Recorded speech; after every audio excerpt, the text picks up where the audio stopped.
Hey everyone, Scott here, and wanted to do a quick look at this. This is the Five Books of Moses.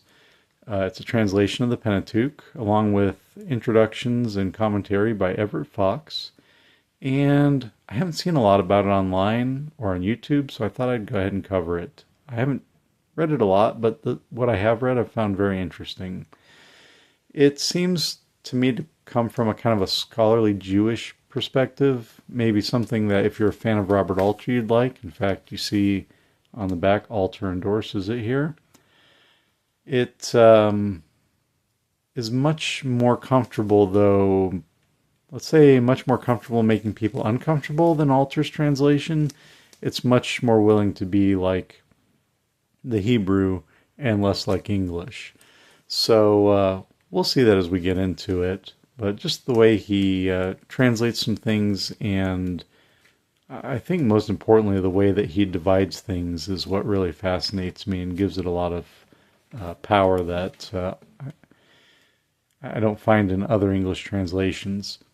Now you see he has the traditional verse numbers, but he breaks things up in what he calls kolas, which has to do with kind of guiding how we read things out loud. It's a rhetorical translation. So, and this is a story that I think, hasn't really jumped out at me before, but in here it did, where Joseph, or in here it's Yosef because he's using the more Hebrew names, not the English names we're familiar with. Pharaoh is giving Yosef a place of authority after he's, interpreted his dreams. And let's just go ahead and read it. So, Pharaoh said to Yosef, "Since a God has made you know all this, there is none as wise and discerning as you. You shall be the one over my house. To your orders shall all my people submit. Only by the throne will I be greater than you." Pharaoh said further to Yosef, "See, I place you over all the land of Egypt." And Pharaoh removed his signet ring from his hand and placed it on Yosef's hand. He had him clothed in linen garments and put the gold chain upon his neck. He had him mount the chariot of his second in rank, and they called out before him, "Attention." Thus he placed him over the land of Egypt. Pharaoh said to Yosef, "I am Pharaoh, but without you no man shall raise hand or foot in all the land of Egypt."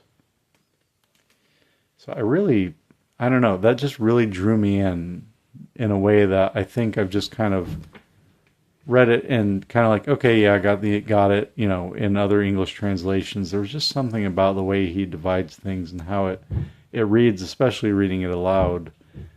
Yeah, I really like that. And that gives you a feel for kind of how this translation goes. Now, the other thing that's worth noting and is quite unique to this translation is how he handles the personal name of God. And let me find the place for that. So this is the same passage I looked at in my ASV video, but we'll look at it here too. This is the blessing that is well known from Numbers chapter 6.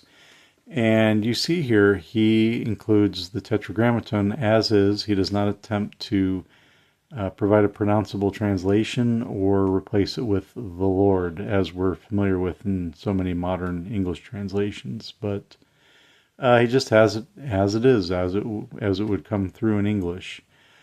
His recommendation is, pronounce it, just say the Lord. So I've taken to, when I read this translation, saying Adonai, just to kind of keep the otherness of it and just kind of have that unfamiliarity to it, which, I find throughout the rest of the translation.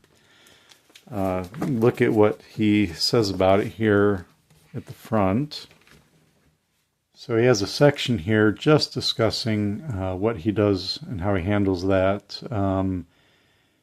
So he notes, as I mentioned, using the tradition of the Lord and reading aloud, but you may want to follow your own custom. And he says, while the visual effect of the Tetragrammaton may be jarring at first, it has the merit of approximating the situation of the Hebrew text as we now have it, and of leaving open the unsolved question of the pronunciation and meaning of God's name. He further notes down here that both old and new attempts to recover the correct pronunciation of the Hebrew name have not succeeded, Neither the sometimes heard Jehovah, as we have in the ASV, nor the standard scholarly Yahweh can be conclusively proven. Yahweh, I've seen a few translations, the Jerusalem Bible, Holman Christian Standard Bible, and most recently the Legacy Standard Bible. So, but yeah, I'm not a fan of using Yahweh either because we don't know. So that may fall out of favor, much as Jehovah did. But so I agree with him 100% there. I really like that he just uses it as we have it. But obviously, most translations are not going to do that because that would just be really weird to people, and they wouldn't like it, and the translations wouldn't sell. Just show, here's how Genesis opens. That's really pretty. And then once you get to the next page, there's some lengthy notes. So some sections have quite a few notes, and then you have your translation and additional notes there at the bottom. So that's what it looks like. That kind of gives you a feel for how it reads. And I think it's a great translation. I originally found it at a thrift store. Did not hold on to it when I moved because I hadn't used it much, and then later kind of regretted it and was thinking about it again recently. So I got this copy off of somewhere online. This is, I think they called this like a premium version or something, I think, because it's got the gilding, which is a little worn out, and it came with a ribbon. I think the copy I had previously didn't have those features, but yeah.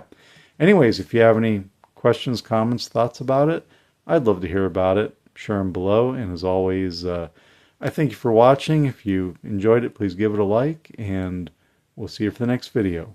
Thank you.